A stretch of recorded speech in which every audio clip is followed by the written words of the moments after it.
I started by trying to smooth out the sharp edges of my pencil point by scribbling on a piece of cardboard. With linear strokes, in concept, your pencil is moving up and down in straight lines. What it actually looks like is really smooth because you're using that broad side of your pencil and you're kind of overlapping, going back and forth a little bit as you go.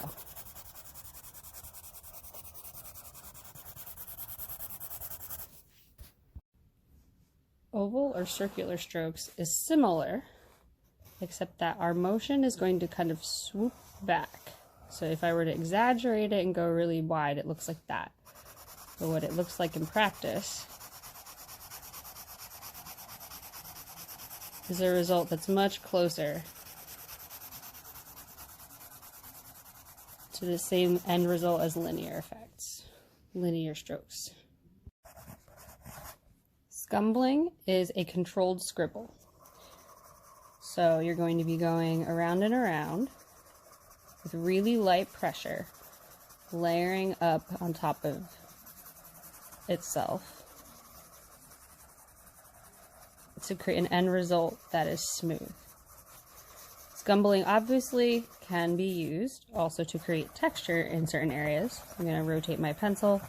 If I wanted a texture, I could do some scumbling like this. And the goal here is to find a combination of techniques that works well for you. So I tend to do kind of broad areas with a linear stroke. And then I go in with kind of a really light pressured scumbling to fill in those gaps. It's important to build up your layers with light pressure so that you don't end up with streaks from every section where your shading overlaps.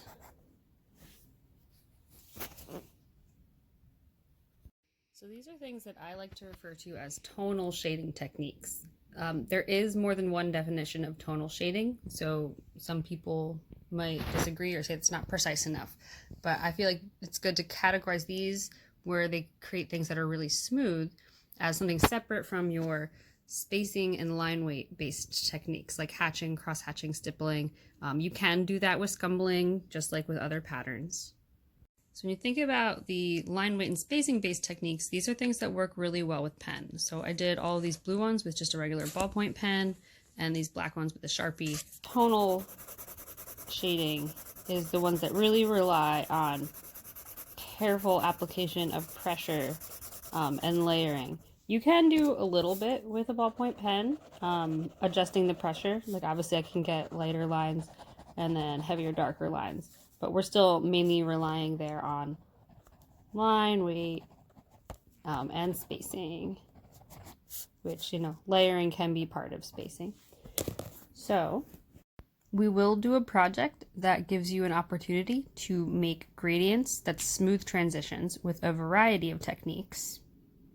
So today we're going to focus on figuring out what combination of different mark making techniques here gives you the most control to create perfectly streak-free, smooth, non-blotchy shading effects when you want them.